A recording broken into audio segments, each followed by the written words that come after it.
Hello दोस्तों, कैसे हैं आप सब। आज का जो मैं टॉपिक आपके साथ डिस्कस करूंगा उसका नाम है फायर। अरे ये वो वाली फायर नहीं है जो लग गई तो हमें बाल्टी पानी लेके बुझाने जाना पड़े। मैं बात कर रहा हूं FIRE यानी फाइनेंशियल इंडिपेंडेंस रिटायर अर्ली। इसका मतलब क्या हुआ? देखिए, सिंपल हिंदी टर्म्स में इसका मतलब हुआ कि भैया अब बॉस से छुट्टी मिल गई, अब काम नहीं करना, घर बैठे बैठे पैसा आएगा, फुल ऑन फाइनेंशियल फ्रीडम। तो सुनने में तो ये बहुत बढ़िया लग रहा है, लेकिन हम इसको थोड़ा सा आगे एक्सप्लोर करते हैं। देखिए, इस पर्टिकुलर वीडियो में मैं आपके साथ दो टॉपिक्स ब्रॉडली डिस्कस करूंगा। पहली चीज तो ये फायर है क्या, उसके बेसिक कॉन्सेप्ट्स। और दूसरी चीज जो बहुत इंपॉर्टेंट है वो ये कि फायर समझने में हम क्या क्या गलतियां करते हैं, ऐसे कौन कौन से नुआंसेस या बारीकियां हैं जो हम मिस आउट कर जाते हैं, जिससे हमको लॉन्ग टर्म में बहुत ज्यादा नुकसान होता है। देखिए, क्योंकि ये ना बहुत ही ज्यादा ट्रेंडिंग टॉपिक है, ठीक है। आप कोई भी इन्फ्लुएंसर उठा लो, यूट्यूब में फायर का वीडियो उसने जरूर बनाया होगा। लेकिन फिर भी जब मैं ये वीडियोस देखता हूं ना, तो मुझे लगता है कि कहीं ना कहीं यार कुछ चीजें मिसिंग है, टेक्निकलिटीज नहीं कवर्ड है, जो आपको लॉन्ग टर्म में बहुत नुकसान पहुंचाएंगी। क्यों? क्योंकि देखिए, आपकी तो पूरी लाइफ का सवाल है ना, तो यहां पे गलती नहीं चलेगी, बिल्कुल भी नहीं चलेगी। एक कहावत भी है हिंदी में, आपने जरूर सुनी होगी कि आधी अधूरी नॉलेज जो होती है वो सबसे ज्यादा डेंजरस होती है। मतलब आधी विद्या लेने से अच्छा, या कोई काम आधा करने से अच्छा, या तो उसको मत ही करो या फिर पूरा करो। तो आप ये टॉपिक पूरा एकदम अंडरस्टैंड करिएगा बहुत अच्छे से। टॉपिक को शुरू करने से पहले देखिए, मैं आपको एक चीज बताऊं जो आपको लगेगा अरे यार ये क्या बताने लग गया यार, ये तो हमको कुछ बताने चला था, ये तो उल्टा ही बता रहा है। तो देखिए, इस चैनल का पर्पज ही है ऐसी चीजें आपके साथ डिस्कस करना जो आपके साथ कोई नहीं करेगा। कुछ हार्ड ट्रूथ्स भी होंगे उसमें। जैसे मैं आपको क्या बोलूंगा अभी, देखिए, ऑल्दो हम यहाँ रिटायरमेंट की बात कर रहे हैं, लेकिन मैं आपको बोलूंगा कि काम करना यार बिल्कुल मत छोड़ना।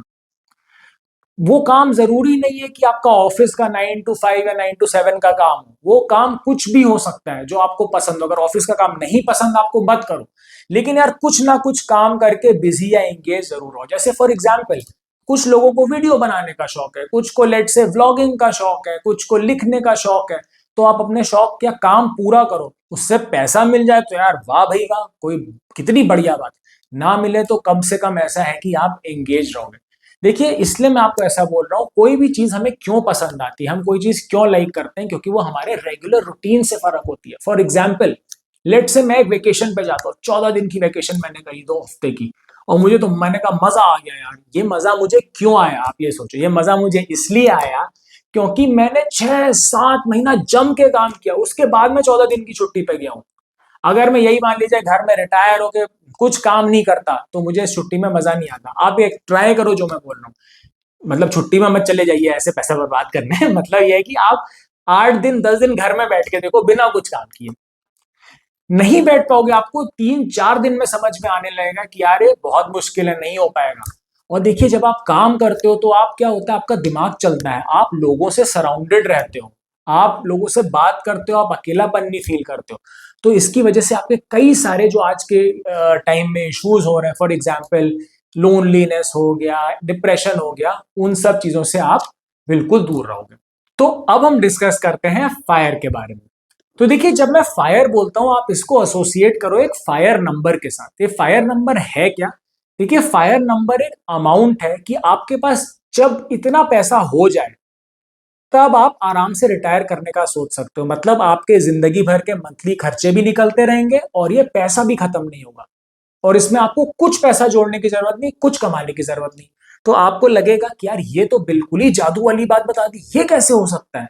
तो देखिए, कुछ जादू नहीं, कुछ टोना नहीं, सिंपल मैथमेटिक्स है। कैसे? देखिए, मैंने जब ये आपका नंबर आपके पास अचीव हो जाएगा, जो हम आगे डिस्कस करेंगे कितना होना चाहिए, तो आप इसको खाली नहीं छोड़ोगे, आप इसको 9-10% रिटर्न में कहीं लगा दोगे। और फिर आप इसमें से थोड़ा थोड़ा पैसा अपने मंथली खर्च से निकालोगे। तो क्योंकि ये पैसा बड़ा अमाउंट है और 9-10% पे बढ़ रहा है, मतलब ज्यादा बढ़ रहा है, और यहां से कम निकल रहा है, तो ये पैसा आपका कभी खत्म नहीं होगा। सिंपल एनालॉजी इसकी ये है कि लेट से आप सागर में से पानी की बाल्टियां निकाल रहे हो, तो सागर कभी खत्म नहीं होगा, राइट? अब आप कहेंगे वाह वाह वाह, ज्ञान तो पूरा दे दिया, अब ये तो बताओ कि ये नंबर है कितना, हमें समझ में कैसे आए कि भैया ये नंबर कितना होना चाहिए तो हम रिटायर कर सके। तो देखिए, इस नंबर को निकालने के लिए आपको कुछ चीजें पता होनी चाहिए। पहली चीज जो आपको पता होनी चाहिए, वो पता होना चाहिए आपका रिटायरमेंट मतलब कितना टाइम है आपके पास रिटायरमेंट तक। सो लेट से मैं 30 साल का हूं, तो मैं कहता हूं मैं यार 37 साल में रिटायर करूंगा, तो मेरे पास 7 साल हो गए रिटायरमेंट के लिए। अब मैं आपको एक सजेशन दे रहा हूं कि ये टाइम फ्रेम जो आपके रिटायरमेंट की प्लानिंग का है, इसको 7 साल से कम कभी मत रखिएगा। आगे हम वीडियो में डिस्कस करेंगे क्यों ऐसा है। तो दूसरी चीज जो आपको पता होनी चाहिए, वो आपको पता होनी चाहिए आपकी लाइफ एक्सपेक्टेंसी, मतलब आप कितने साल तक जिंदा रहोगे। क्योंकि देखिए, हंस मैं इसलिए रहा हूं क्योंकि हर कोई चाहता है भैया हम 100 150 साल तक जिए, लेकिन एक हमें रीजनेबल फिगर लेना पड़ेगा। तो लेट से मैं कहता हूं कि मैं 80 साल तक जीऊंगा, तो इसका मतलब क्या हुआ? 30 साल का मैं हूं, मैंने माना मैं 7 साल बाद 37 में रिटायर कर रहा हूं, 80 साल तक मैं जीऊंगा, तो 80 - 37, क्योंकि जो रिटायरमेंट के टाइम पे जब मैं रिटायर कर जाऊंगा, जब मेरे पास ये फायर नंबर हो जाएगा, उससे मैं पैसा निकालना शुरू करूंगा। तो ये मेरा फायर नंबर 80 साल तक लास्ट करना चाहिए 37 ईयर्स से, मतलब 80 - 37 ईयर्स से पैसा लास्ट करना चाहिए। सो आपको अपनी लाइफ एक्सपेक्टेंसी एक रीजनेबल तरीके से पता होनी चाहिए। तीसरी चीज जो आपको पता होनी चाहिए, वो है आपके एक्सपेंसेस कितने हैं। एक्सपेंसेस कब के? आपको अपने रिटायरमेंट के टाइम के, मतलब जब ये नंबर अचीव हो गया आपका, तब के एक्सपेंसेस एस्टिमेट करने हैं। मतलब ये नंबर निकालने के लिए पहले आपको पता करना है आपके उस टाइम एक्सपेंसेस कितने होंगे, एस्टिमेट करना है। तो इस एक्सपेंसेस में क्या क्या होगा?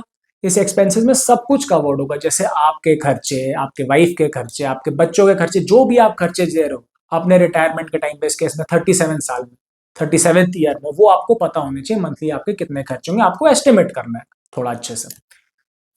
चौथी चीज जो आपको पता होनी चाहिए, वो ये पता होनी चाहिए इन्फ्लेशन कितना है। तो इन्फ्लेशन हम मान सकते हैं 7% है, तो इसमें आपको बहुत मेहनत नहीं करनी पड़ेगी शायद। क्यों पता होना चाहिए? क्योंकि देखिए 37th ईयर में आपको अपने खर्चे पता है, 38th ईयर में वो खर्चे बढ़ेंगे क्योंकि महंगाई बढ़ रही है, विच इज इन्फ्लेशन 7%। ऐसे करते करते आप 80 साल तक जब तक जी रहे हो, खर्चे बढ़ते ही जाएंगे। तो आपको पता होना चाहिए कि कितना इन्फ्लेशन है, उसी से आप पता कर पाओगे कितने खर्चे बढ़ रहे हैं साल दर साल। फाइनली आपको क्या पता होना चाहिए, जैसा मैंने आपको बोला, ये पैसा जो फायर नंबर है आपका, जब आप 37 ईयर से कंज्यूम करना शुरू करोगे, मतलब अपने रिटायरमेंट के टाइम से कंज्यूम करना शुरू करोगे, इसको अगर खत्म नहीं होना है तो आपको इसको कहीं लगाना है पैसा। तो ये पैसा जहां आप लगा रहे हो, आपको पता होना चाहिए थोड़ा रफली कि कितना आपको रेट ऑफ रिटर्न देगा। लेट से हम अज्यूम करते हैं 9 से 10%, उसमें भी आपको बहुत दिमाग नहीं लगाना है। तो ये सब चीजें जब आपको पता चल गई, तो आप अपना फायर नंबर निकाल सकते हो। अब देखिए, फायर नंबर निकालने के लिए बहुत इंपॉर्टेंट कंपोनेंट, जैसे मैंने पहले बोला, है आपके एक्सपेंसेस पता होना आपके रिटायरमेंट के टाइम पे। अब क्योंकि ये फायर की वेव इतनी ज्यादा चली है ना, तो क्या होता है, यंगस्टर्स में बहुत वो हो गया कि भैया हमें तो रिटायर होना है। 20 साल का बच्चा बोलेगा कि हमें 25 साल में रिटायर होना है, 27 साल में रिटायर होना है। तो देखिए, पहली तो गलती वो ये कर रहा है कि 25 साल में अगर सोचा, उसने 7 साल का टाइम फ्रेम नहीं लिया, जो कि जरूरी है लेना, बताऊंगा आगे क्यों। दूसरी गलती जो वो कर रहा है, लेट्स से उसने ये भी कह लिया मैं 7 साल का टाइम फ्रेम ले रहा हूँ, 27 साल में मुझे रिटायर होना है। उसमें प्रॉब्लम ये, वो अपने खर्चे एस्टिमेट नहीं कर पाएगा। 27 साल में लेट से वो बैचलर है, उसका बच्चा नहीं है, कुछ खर्चे नहीं है, वो गलत खर्चे अपने अज्यूम कर लेगा, गलत खर्चे अज्यूम करेगा, फायर नंबर गलत आ जाएगा। फायर नंबर गलत आ जाएगा तो वो सोच रहा है कि ये मेरा पैसा जो है, जब मैं रिटायर होऊंगा तब से मेरी जिंदगी भर चलेगा, वो आपकी जिंदगी से हो सकता है 10 साल 20 साल पहले खत्म हो जाए। अब क्या करोगे भैया, है ना? क्योंकि लेट से 27 साल में आपकी शादी नहीं हुई है। अब बाद में क्या होगा, अपने फायर नंबर एज्यूम करके रिटायर तो हो गए आप। 35 साल में मान लो आपकी शादी हुई, 32 साल में शादी, अब पता नहीं भैया कैसे होगी शादी, काम धाम को छोड़ के बैठ गए, बट मान लिया हो गई। तो वहां पे आपके खर्चे बढ़ेंगे, बच्चे के खर्चे, बच्चे की स्कूल की फी, कुछ और खर्चे जो आपको समझ में नहीं आते हैं। तो इसलिए बहुत जरूरी है कि आप रिटायरमेंट के बारे में, फायर नंबर के बारे में तब सोचो जब आप एक स्टेडी स्टेट में हो लाइफ में, मतलब आपको पता है कि आपकी शादी हो गई है, आपके बच्चे भी हैं, आपको रफली एक पता है कि ज्यादा से ज्यादा मेरा खर्चा कितना हो सकता है। तो ये बहुत ज्यादा इंपॉर्टेंट है कि आप समझो कि हर एज के लिए, हर एज में आपको फायर के बारे में नहीं सोचना है, एक स्टेडी एज में आपको सोचना है फायर के बारे में। तो अब हम वीडियो के सबसे इंपॉर्टेंट पार्ट पे आ जाते हैं, जहां पे मैं आपके साथ डिस्कस करूंगा कि फायर से एसोसिएटेड हमारी अंडरस्टैंडिंग कहां पे गलत हो जाती है। क्या ऐसी बारीकियां हैं, क्या ऐसी टेक्निकलिटीज है जो हम मिस आउट कर जाते हैं या यूट्यूब में हमारे साथ शेयर नहीं करी जाती हैं। तो देखिए, पहली चीज, आप कई वीडियोस देखिएगा यूट्यूब पे, उसमें आपसे क्या बोला जाएगा कि अगर लेट से आप रिटायर हो रहे हो, रिटायरमेंट के टाइम पे आपके खर्चे इतने हैं मंथली, मंथली खर्चे को लेट से आप 12 से मल्टीप्लाई करो तो आपके ईयरली खर्चे आ जाएंगे। ईयरली खर्चे को 20 से मल्टीप्लाई करो, अगर इतना आपके पास फंड्स हैं तो आप रिटायर हो सकते हो। मतलब अगर इतना है आपका फायर नंबर, इतना है आपके पास पैसा, तो आप आराम से रिटायर हो सकते हो। इस अप्रोच में बहुत बड़ी प्रॉब्लम क्या है, इस अप्रोच में बहुत बड़ी प्रॉब्लम यह है कि इसमें आपके रिटायरमेंट के टाइम पे रेगुलर खर्चे माने गए हैं। लेट अस से आगे चल के 20 साल बाद, 30 साल बाद आपके बच्चे को पढ़ाई के लिए जाना है बाहर, या आपके बच्चे की शादी होनी है और वो आपने कंसिडर ही नहीं किया। अब आप वो पैसा अगर इस अपने फायर अमाउंट से निकालोगे तो जो आप सोच रहे हो ना कि 80 साल 90 साल चलेगा, हो सकता है ये 60 साल भी ना चले भाई साहब। तो आपको बहुत सोच समझ के भैया करना है काम, बहुत अंडरस्टैंडिंग क्रिस्प एंड क्लियर रखनी है। दूसरी प्रॉब्लम बताता हूं। लेट अस से फॉर एग्जांपल एक आदमी कहता है कि मुझे 37 साल में रिटायर करना है। तो इससे क्या बोला जाएगा, देखो ऐसा तुम 37 साल में रिटायर कर रहे हो, तुम एक काम करो, 35वां जैसे ही तुम 35 साल के हो जाओगे, उसने कहा कि मैं 37 में रिटायर करना चाहता हूँ और लेट से अभी वो 35 साल का, तो उससे बोला जाएगा कि यार तुम ना अपने फंड जितने भी तुमने रखे उनको अब अपना रिटायरमेंट फंड में डाल दो, मतलब जहां से आप पैसा निकालोगे। इनको हम अग्रेसिव हाइब्रिड फंड्स भी बोल सकते हैं, ये मैं आगे आपके साथ डिस्कस करूंगा आगे आने वाले वीडियोस में क्या होते हैं। तो उसने कहा कि 35th साल में तुम इसको अपने इस फंड में डाल दो पैसा जहां से तुम निकालना चाहते हो। और 37 साल में इस तरीके से उसने डाला, या इस तरीके से उसके पास फंड्स हैं कि 35वें साल में उसने डाला, 37वें साल में 37th ईयर में उसका फायर नंबर अचीव भी हो गया, मतलब जितना होना चाहिए था फायर उतना हो गया। लेकिन प्रॉब्लम यहाँ पे क्या है, प्रॉब्लम ये जब वो निकालना शुरू करेगा, आप ये देखो उसने पैसा दूसरे ही साल से निकालना शुरू कर दिया, 35th साल में डाला, 37 साल से निकालना शुरू किया क्योंकि वो रिटायर हो गया।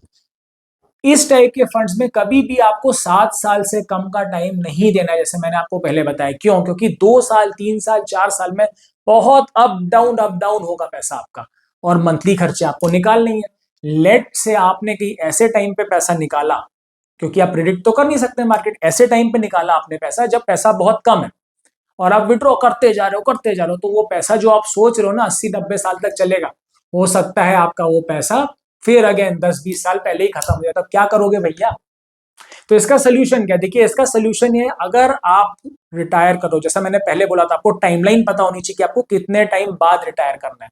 लेट अस से आप 37 साल में रिटायर करो, तो आप 7 साल पहले से प्लान करोगे। 30वें साल में आप अपने जो भी फंड है, आप इस रिटायरमेंट फंड या अग्रेसिव हाइब्रिड फंड मैं बोल देता हूं, इसमें आप शिफ्ट कर दोगे। इससे होगा क्या, और आपका प्लानिंग ऐसी होनी चाहिए, आप शिफ्ट कर दो, ये बढ़ेगा पैसा, 37 साल में आपके फायर नंबर अचीव होगा, इतने फंड्स आपके पास 30 साल में होने चाहिए। अगर नहीं है तो आपको शायद अपनी रिटायरमेंट की डेट डिले करनी पड़ेगी, बट हम फिलहाल मान लेते हैं कि आपके पास इतने फंड्स हैं, आपने ट्रांसफर किए म्यूचुअल फंड में या इस पर्टिकुलर रिटायरमेंट फंड में, और आपके पास 37 साल में हो गए।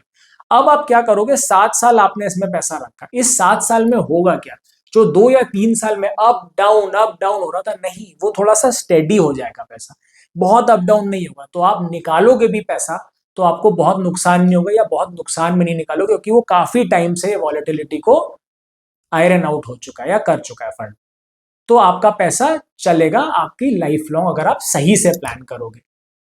तो इसलिए देखिए मैं बोल रहा हूं, अगर आप इतना दूर वीडियो में आ चुके हो तो आप काफी एडवांस लेवल की थिंकिंग रखते हो। क्यों? क्योंकि देखिए लोग कई ऐसे होते हैं जो इन्वेस्ट ही नहीं कर पा रहे। आप तो एक कितने लेवल आ गए हो, आप सोच रहे हो कि हम रिटायर हो भैया, कैसे रिटायर कर जाए। तो देखिए थोड़ी मेहनत तो आपको करनी पड़ेगी, आपको थोड़े कैलकुलेशन समझने पड़ेंगे। इस वीडियो में मैंने इसलिए नहीं कवर किया, कैलकुलेशन की वीडियो बहुत लंबा हो जाता है, शायद समझने में दिक्कत होती। तो कुछ कैलकुलेशंस ऐसे होने चाहिए कि आप उसमें एंटर करो भाई वैल्यू, कि इतने साल के बाद मेरे बच्चे की पढ़ाई में पैसा लगेगा या शादी में पैसा लगेगा, तो मेरा फायर नंबर कितना होना चाहिए, वो आपको सही नंबर देना चाहिए एक्चुअली।